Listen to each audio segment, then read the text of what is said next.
Thank you for watching this video on the Cal Grant Payment Codes and Scenarios webinar. First, we are going to cover the payment basics. There are two ways to report Cal Grant payments. The first one is payments can be reported manually and directly to the Cal Grant roster in WebGrants. Schools with a smaller student body will find this the simplest way to manage student records. Most often, manually reported payments will immediately reconcile as long as your campus still has remaining Cal Grant funds. The most common payment reporting method is the batch upload. Schools can report payments for large numbers of students all at once by creating a batch upload file. The file specifications are located in the help link within WebGrants. Most schools that use this process have their financial aid management systems pre-programmed with our file specifications. This allows you to seamlessly export the data and in the correct file format for uploading into WebGrants.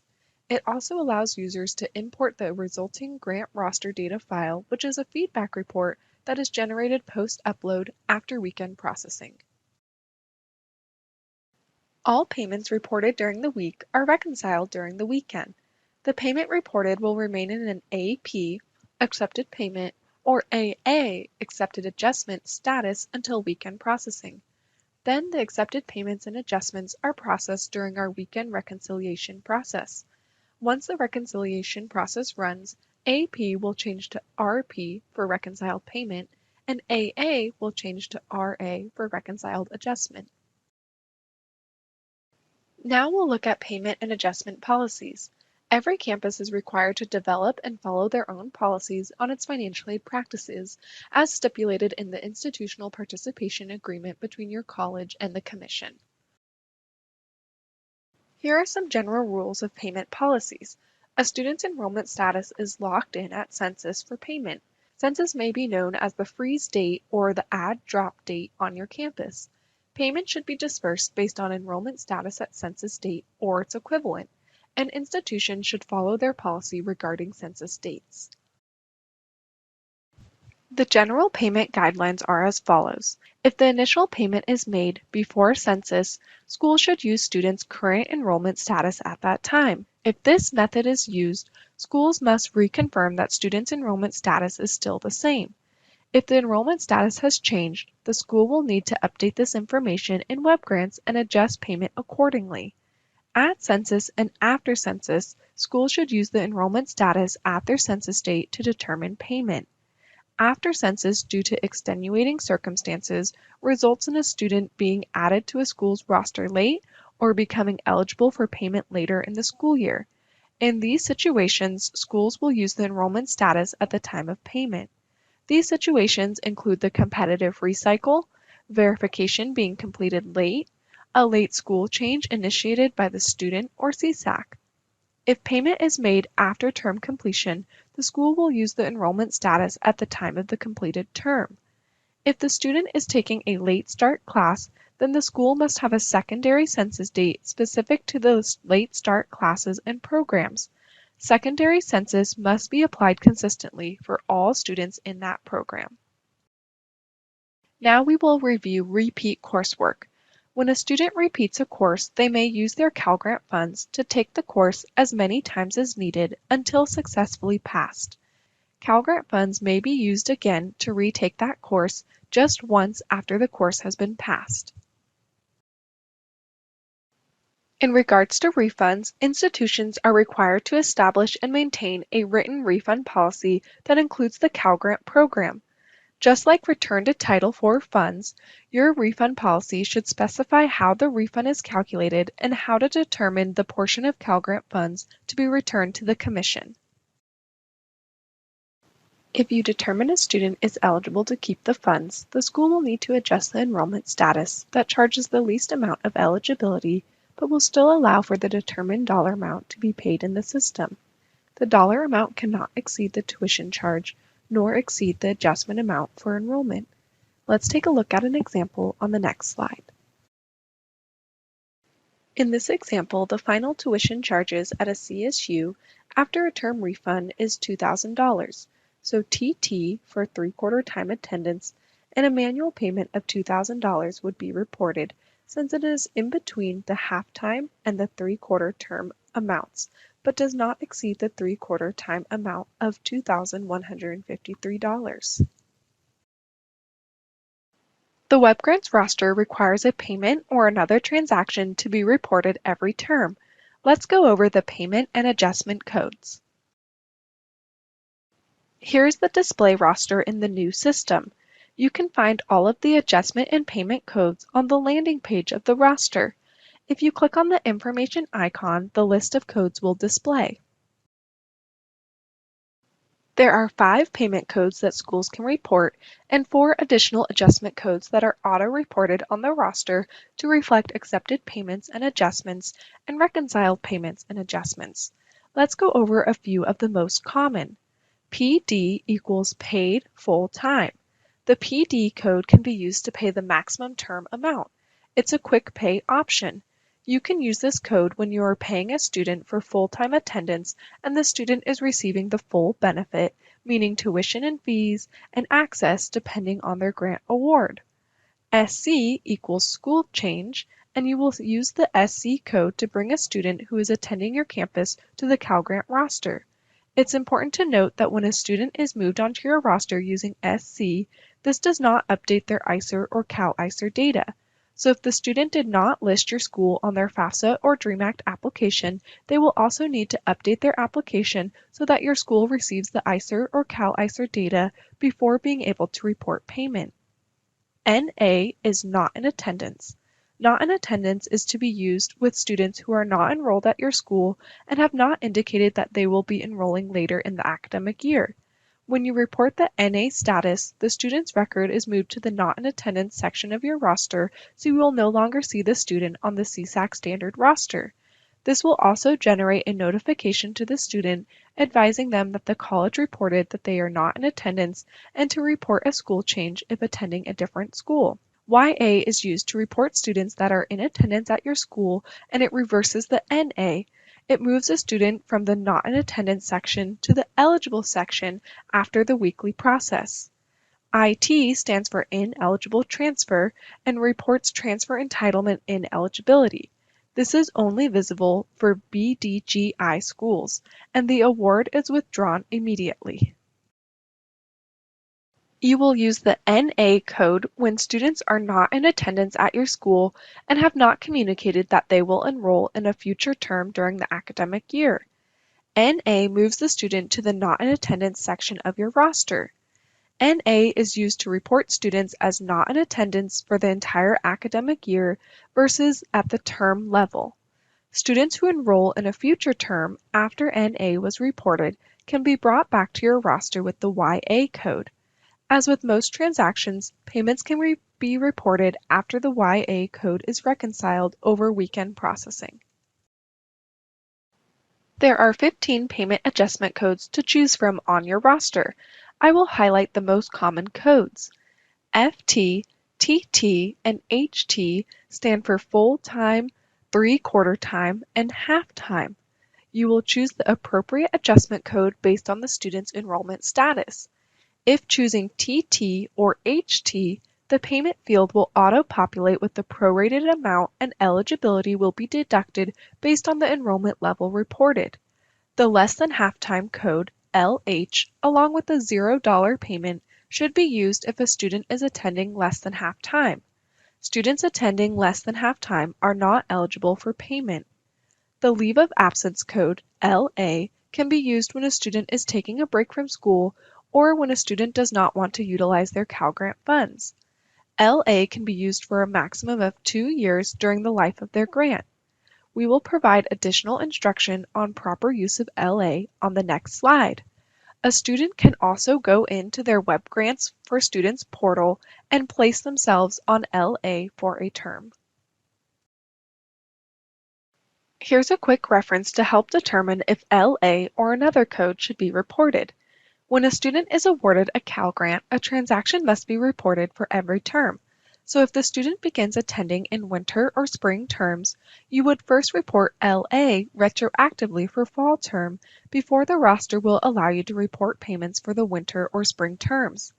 As we mentioned in the previous slide, a student can self-report LA through their student portals if they want to save up their award and not receive a payment for that particular term.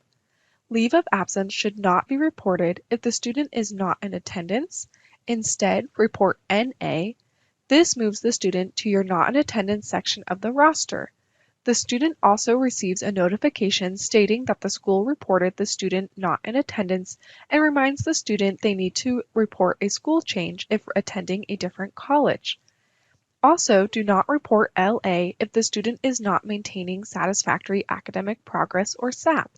In that case, you should report NP. Also, if the student has not completed the verification process, instead report FI. And if the student is verified as not having enough unmet need, instead submit a G21 grant record change form so the commission can update the student's record and remove them from your roster.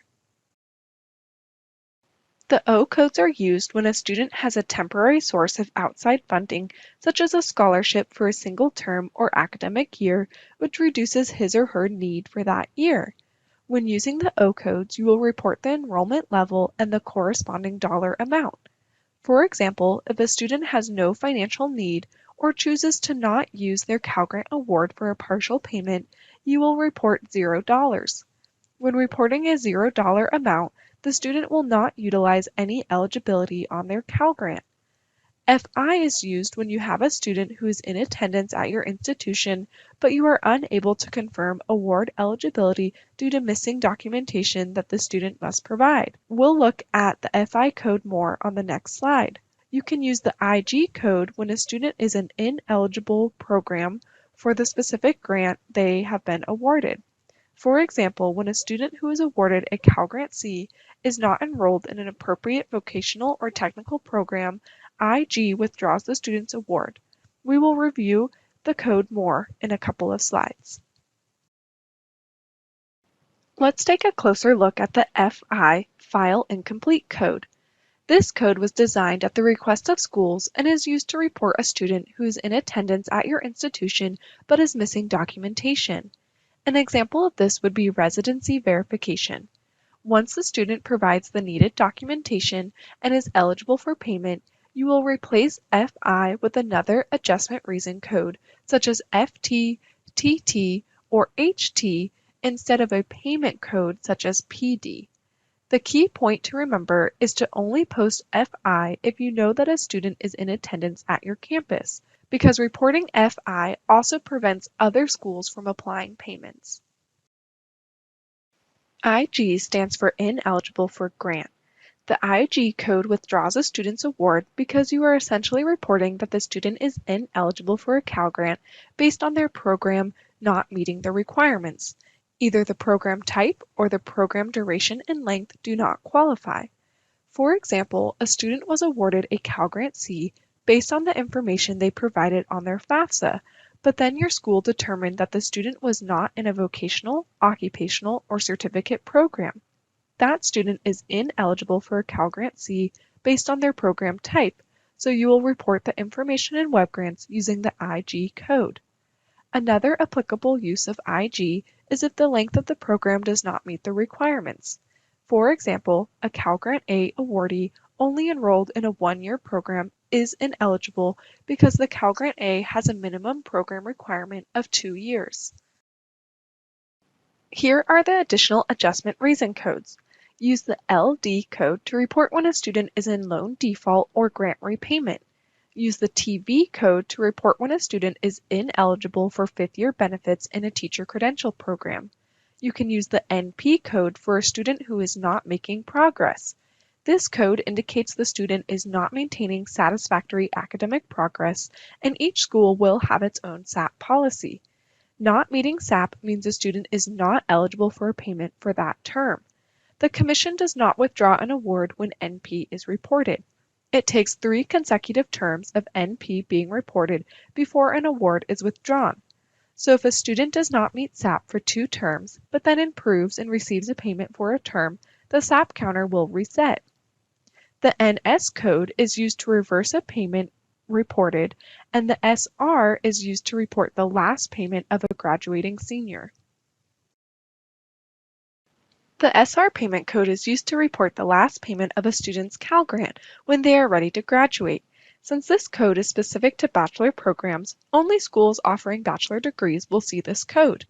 It allows a student to be paid their full tuition charges up to the maximum term amount being charged, even if the student's enrollment is not full-time, provided they have the remaining eligibility on their award. The access portion of a Cal Grant B will still be calculated based on their enrollment status. The following slides will test your knowledge on the material covered. There are 12 scenarios covering the use of payment and adjustment codes, as well as the timing of payments with relation to census. In this first scenario, what if a student is enrolled at your school, but they are attending less than half time? The answer is you can use the LH code to indicate the student is a less than half-time student.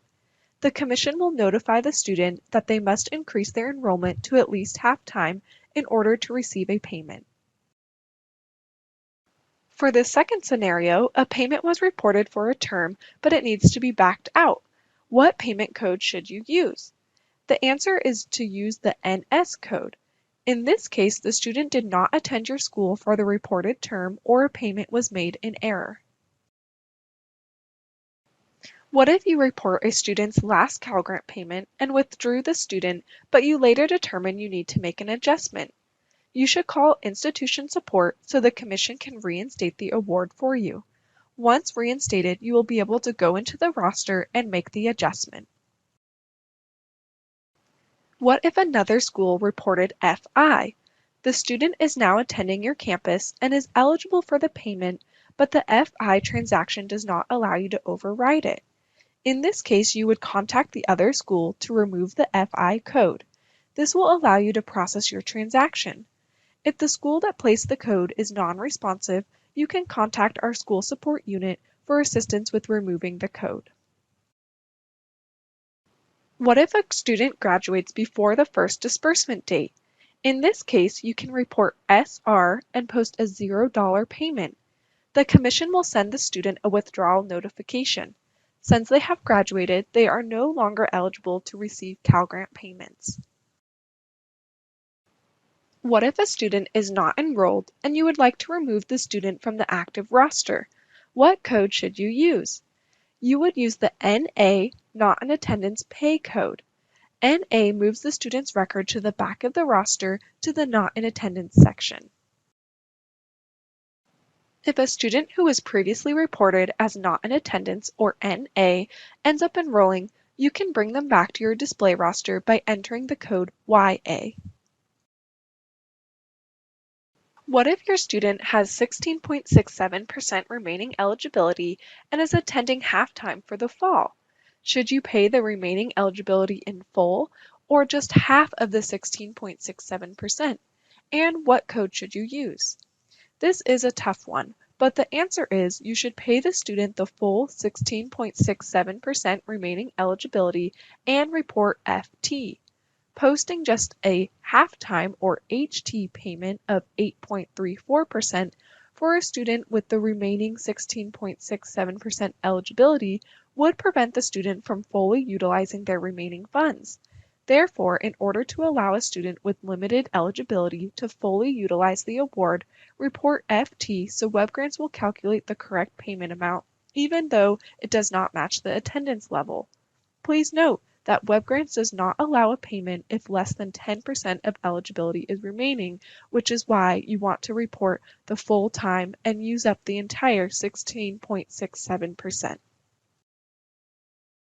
Now we will review some scenarios around payments and census. For scenario 9, what if at census a student was enrolled full-time and a payment was reported in WebGrants? After census, the student's enrollment dropped to 3/4 time. Is a payment adjustment required? And if so, what code should be used? For this, no code is needed as no payment adjustment is required. Payment is based on the student's enrollment at census. This means the student is entitled to the full-time award amount even though the student dropped classes after the census date. A student was enrolled full-time at the start of the term and a full-time payment was reported. The student subsequently dropped to 3/4 time at census. Is a payment adjustment required? If so, what code should you use? The answer is that a payment adjustment will be required to reflect the enrollment status that the student is at the time of census, in this case of 3/4 time. What if a student was enrolled full-time for the fall term but did not appear on the roster until the spring term? Can the student still be paid for fall term, and what code should you use? The answer is yes, the student should be paid according to the number of units they completed during the fall term. Please keep in mind that students are awarded for the full academic year regardless of when they land on the roster. This is considered a retroactive payment. For this scenario, what if a student was enrolled full-time at census? He subsequently dropped to half-time status and was added to the roster after census. What payment is the student eligible for, and what code should you use? At the time of disbursement, the student was enrolled half-time and therefore is only eligible for a half-time payment. For any extenuating circumstances after census, payment should be based on the student's status at the time of disbursement. We encourage everyone to engage with us on social media since we have a dedicated team working on keeping posts updated and relevant to the time of the year. Thank you for watching this video on the Cal Grant payment codes and scenarios. If you have any questions, please reach out to school support by phone or email.